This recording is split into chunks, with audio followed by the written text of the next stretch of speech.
Le mostramos ahora la segunda parte de esta faena del maíz choclo.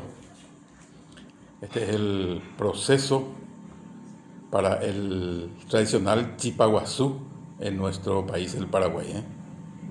Desgranar, o en guaraní le decimos jesaquetí, se hace con un cuchillo, el serruchito, es el que más rápido hace, ¿eh?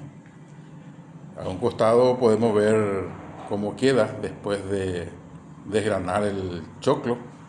Esto pueden también aprovechar los animales porque es muy tierno aún. Ya todo listo, ¿eh?